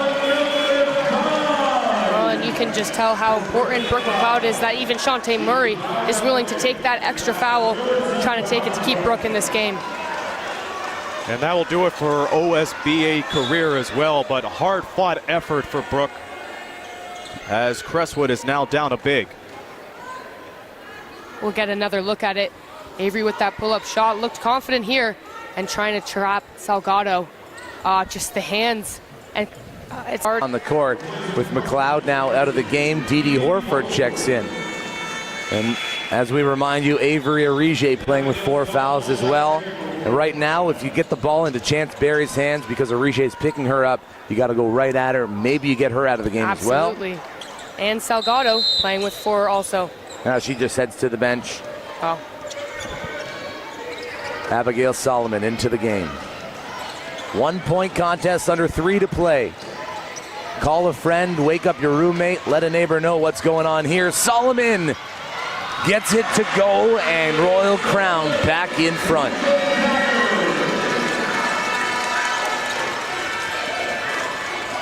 Arige gets by Bailey, floats it from the middle of the floor, nothing but net. And now Shantae Murray is going to take the assignment of picking up Barry. Nani working on Van de Ven. Dee Horford there. Foul's going to go on the floor against Horford. Coach Marlo Davis, the reminder once again. It was Brooke he reminded earlier. You got to go under for the little steal, trying to remind Dee of that as well. Emerald Nani was in the act of shooting. She'll go to the line for 2.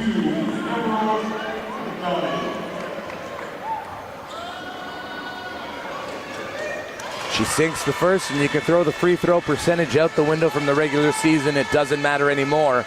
The only thing that matters is the next shot in front of you. Nani with a deep exhale. Eyes the rim, lets it fly, and sinks. Both teams out of fouls to give now.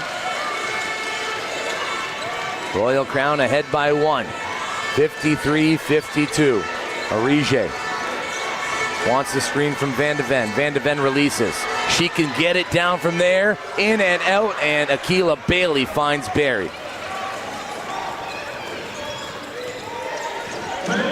Two minutes to play. Amaya Robinson. Now Akilah Bailey working with Nani. Forced back, and Ashley Van de Ven used too much of the body.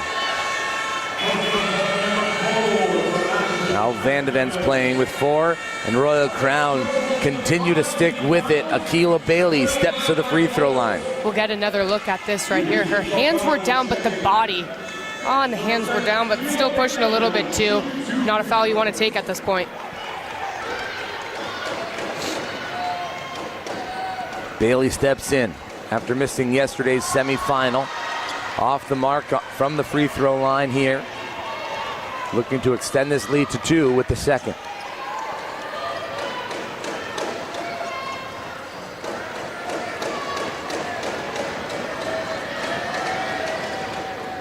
Can't connect on either. Orije grabs the rebound. Gatto has it the other way. Wisely slows it down, but picks up the dribble. Gives it to Barry. Orije picks up Barry. 10 on the shot clock. Gets to the left, steps through, outside. Robinson, front iron into the hands of Bailey, and she'll find Salgado. It's a 1-point lead for Royal Crown. 8 on the shot clock. Barry operating, nearly gets Orije to fall, keeps poking with the left, back to the right, gets it to go. Chance Barry coming on. Crestwood want to play on here. 3-point lead. Orije out to Evans. Sidestep 3. Lets it fly. Iron, no. Barry rebound. Murray almost with the steal. That, I think, was off of Barry's foot. The officials award it to Royal Crown. Timeout on the floor. We're going to keep it here as Barry comes up with a big defensive rebound from a great look from Stella Evans. Oh yeah, I mean, big moment there for Stella Evans, unable to connect. But Chance Barry on the other side too.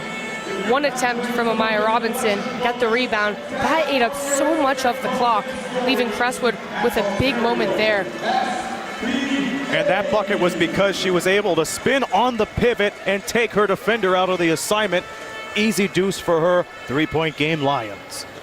Shifty Chance turning it on late, helping Royal Crown to a 3-point lead. 41.2 remaining. Neither team with fouls to give. Championship on the line. And Royal Crown looking to make it 3 championships on the day.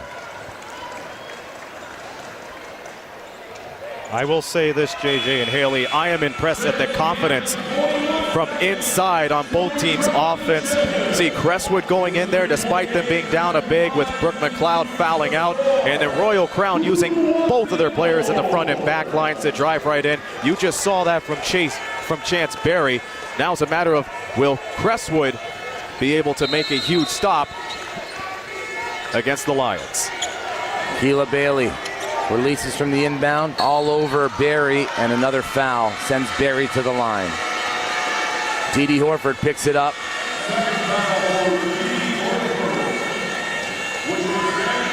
Barry with ice in her veins, going through her imagery routine. No free throws on the season, perhaps more important than these 2 upcoming. Chance Barry does such a great job of staying calm and having patience in those situations. She was getting so much contact, didn't rush to get the ball out and end up making a mistake. She waited for the contact to come and she got the call. She makes it a 2-possession game.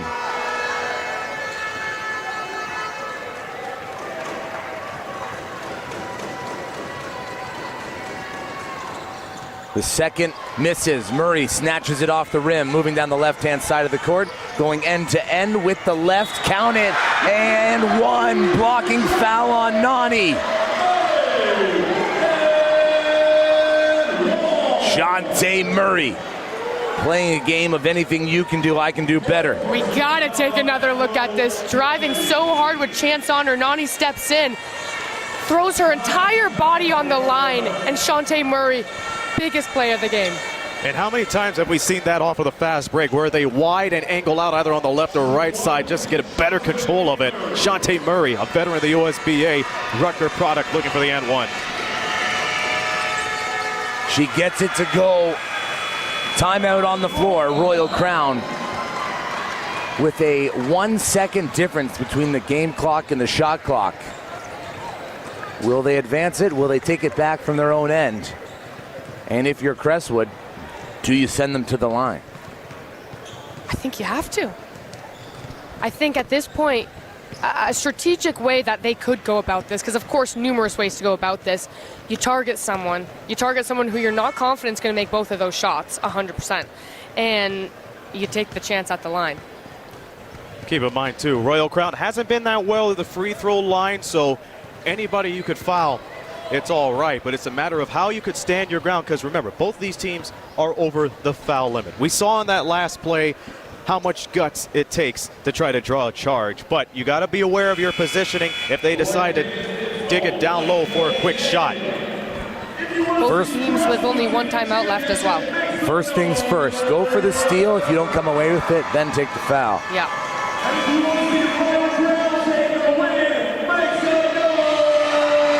Royal Crown supporters slightly outweighing the Crestwood supporters here on account of the cheers. Can you blame them? They're trying to look for their 39th championship in the program's history. A lot of support here tonight. 14 on the shot clock. Royal Crown advance it.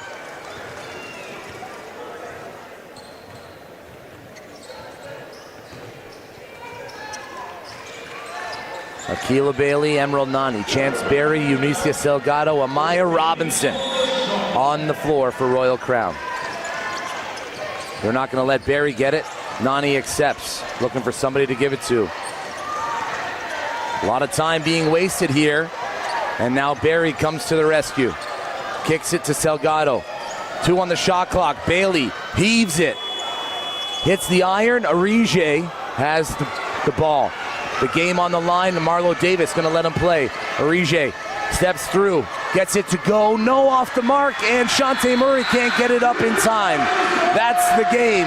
Royal Crown go 3 for 3 on the day. 39 championships in total. And we'll leave you with this scene for a moment.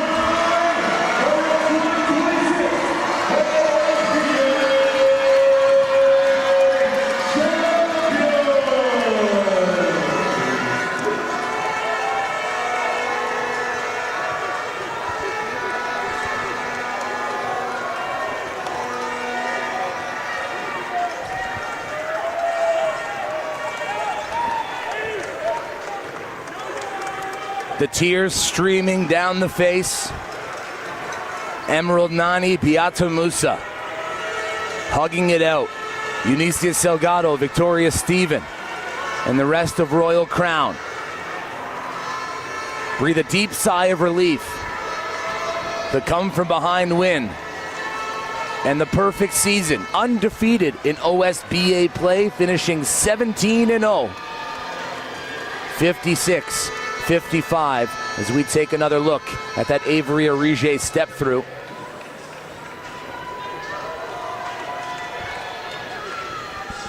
We'll get that queued up once more. I will say this, the tears streaming from Nani's eyes. Remember of the difficult second half she had, but she knocked down a couple of key buckets too. She was definitely standing her ground tonight. And the crown finally goes to Royal Crown. We'll take another look at the final play of the championship. Great footwork from Avery Arige, but it was too little too late. The celebrations, tears of joy for Royal Crown. On the other side, what could have been another made free throw, an extra bounce. You start thinking about all the things that could have gone your way. That is one of the championship games that's going to go down in history in OSBA lore. The 2026 championship game between Crestwood Prep and Royal Crown. It never feels good to finish second, but when you look at how it culminated and everything that Crestwood did, no reason not to hold their heads high. They were out on a revenge tour all season long. Outside of the loss to Lexi Wee and Niagara Prep in the regular season, they still want to send out a message. They're no strangers to this scene of the championship, but now they have to deal with filling the shoes of 3 veterans that won't be back. That includes Brooke McLeod, Shantae Murray, and Juliana Roger, but a handful of this roster most likely coming back. I have to imagine Stella Evans, who put on a heck of a performance, will come back next season. They'll hand out the medals, and we'll be right back to discuss the championship MVP, and Haley Hopkinson will have the interview with the head coach and MVP. Keep it locked here on OSBA TV for Inside Access.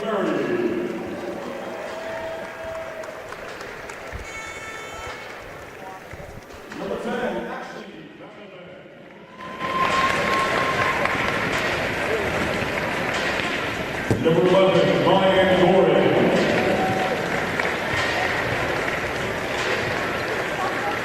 Number 12, Avery Origin.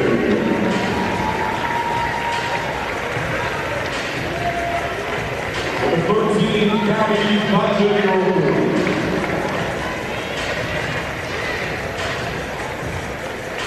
Number 14, Emma Pachman.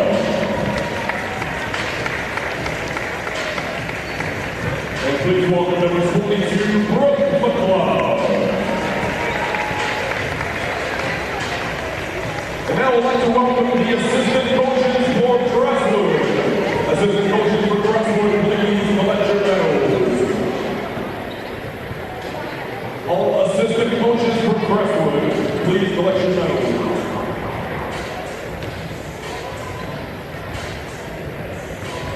Let's welcome Juliana Rogers to collect her medal for Crestwood.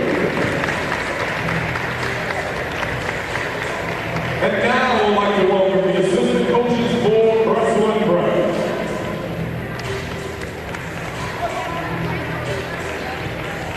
And please give it up for the head coach for Crestwood, Carl Davis.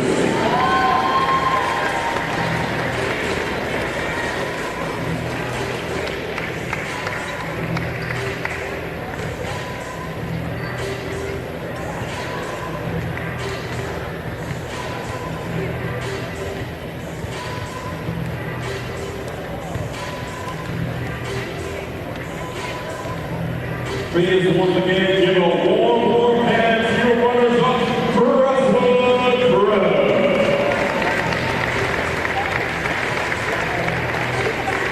Once again, we invite William Wong to present the championship medals to your 2026 OSBA Women's Champion, Brooke Brown. Please welcome number 0, Ray Marie.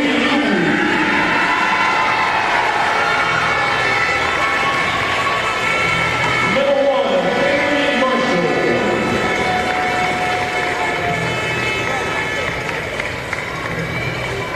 Number 2, Emma Puglioni.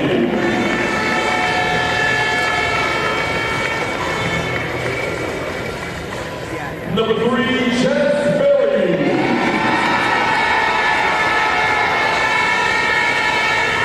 Number 4, Eunicia Salgado.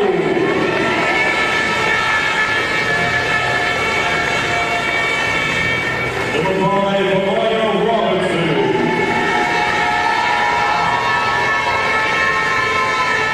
Number 6, Victoria Stevens.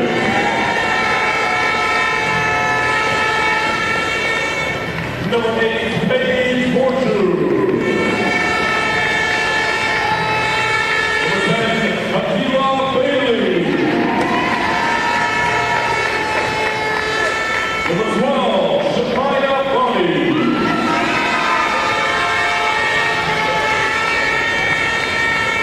Number 15, Abigail Sullivan. Number 22, Vieta Musa.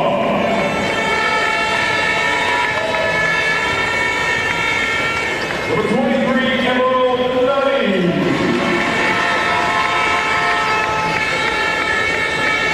And number 30, Belle Novea.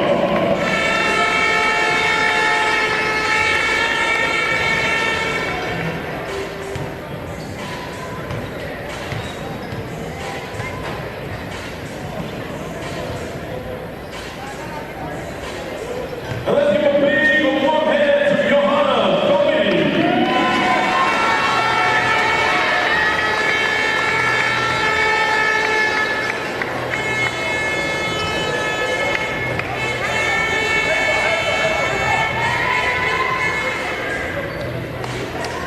And let's welcome Ava Blue.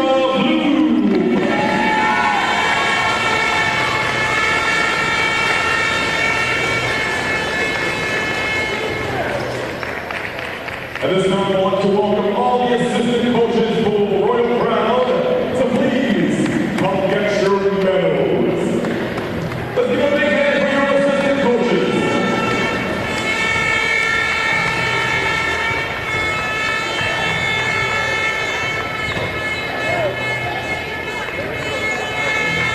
And now with the thunderous round of applause, welcome the head coach, Leanne Osei.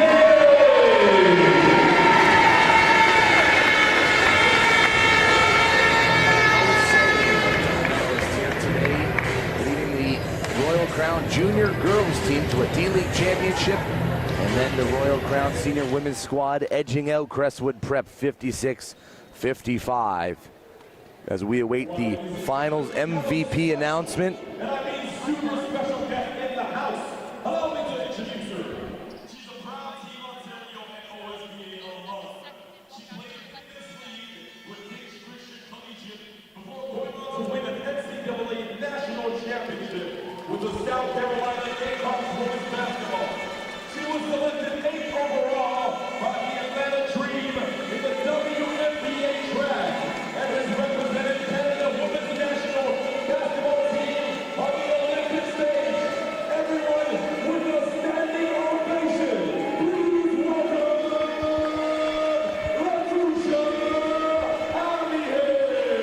Letitia Amihere here to present the MVP Championship Award to one special Royal Crown player.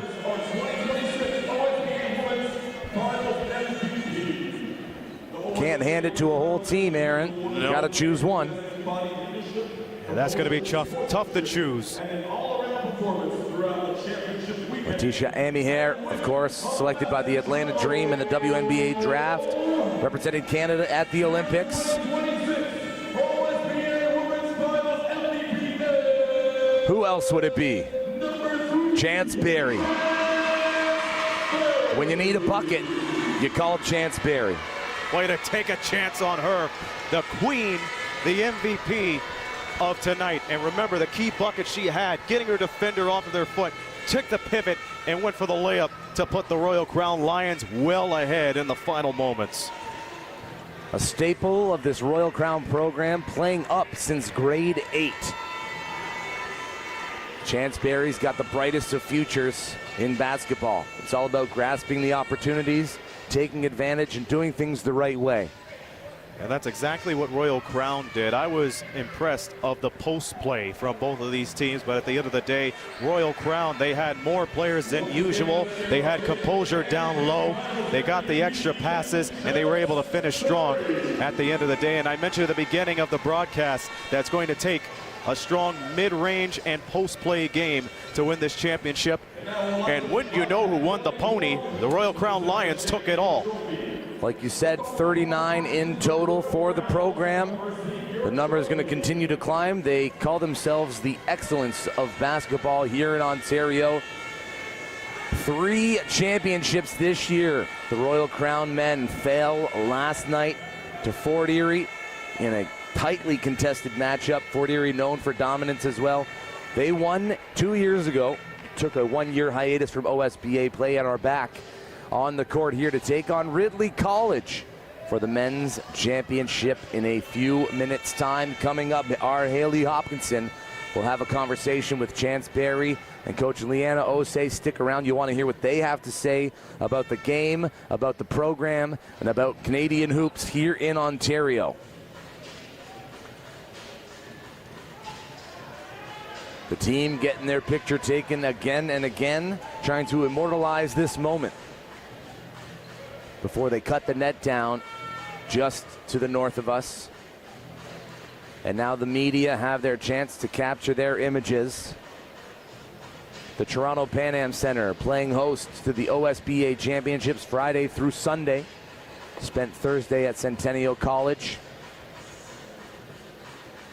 4 days gone by in the blink of an eye. It's hard to believe. All those games, too. And we've seen some breakout performance, 40-piecers, clutch performances. You're not going to get any more greatness than what you're seeing right here in the OSBA in this, their 10th season. Undefeated, 17-0 record, and they lift the trophy. Royal Crown Lions, D-League Junior Boys and Girls Champions, Senior Women's as well. 3 more trophies to add to the mantles in the hallway and in the office of Coach Leanna Osei.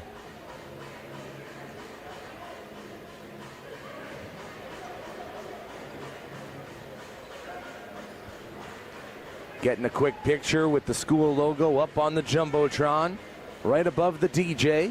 He's been spinning from noon till, well, I guess 9 a.m. until evening, every single day, bringing the vibes.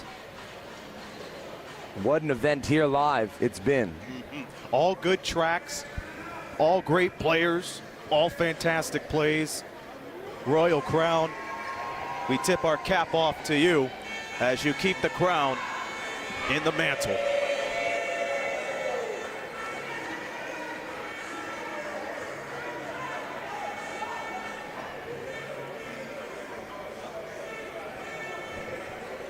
They'll exit the scene and join our Haley Hopkinson for a post-game conversation and what it must be like for the graduates to go out on top. And again, Coach Leanna Osei preparing Hoopers for the very next level. You see Ridley College starting their dynamic warm-up. Soon to join them on the court, the Fort Erie Falcons.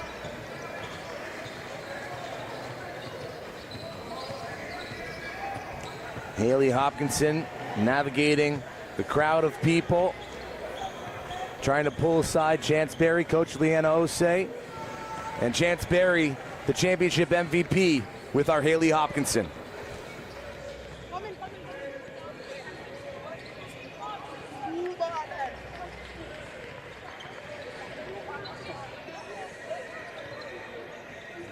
All right, here with the Royal Crown team after they win gold. Final buzzer goes off for the MVP, Chance Berry. How do you feel? I feel great. I don't even have no words. I'm not gonna lie. So that game, walk me through, before we get into the celebrations, walk me through the beginning of that second quarter where it was a little bit of an offensive lull. How were you feeling and what was the message to power out through that? I was just trusting my teammates. I wasn't really having the best first half, and my teammates helped me push through it. So I really just give my thanks to them. And was there ever a doubt for you that it was going to be this team winning gold this year? 100% no. We work for this every day. We knew we were going to do it. And how special is it to win with this specific group of girls right here? It's very special. It took 5 years. People don't really know how far we came, but we know. We got it done. And you winning the MVP, 14 points for you in this one, and a fantastic performance this entire tournament. How special is it to walk away with that trophy after the hard-fought battle? It's special. I feel like I proved my point now with all that #1 talk and all of that. I feel like I proved my point. And the message, if you had to sum up this run for your team, what's the kind of overall message from you guys? Just keep working. Yep. We're just going to keep getting in the gym. We're not done yet. We got 2 more. Amazing. Well, congratulations, you guys. We're going to grab our head coach.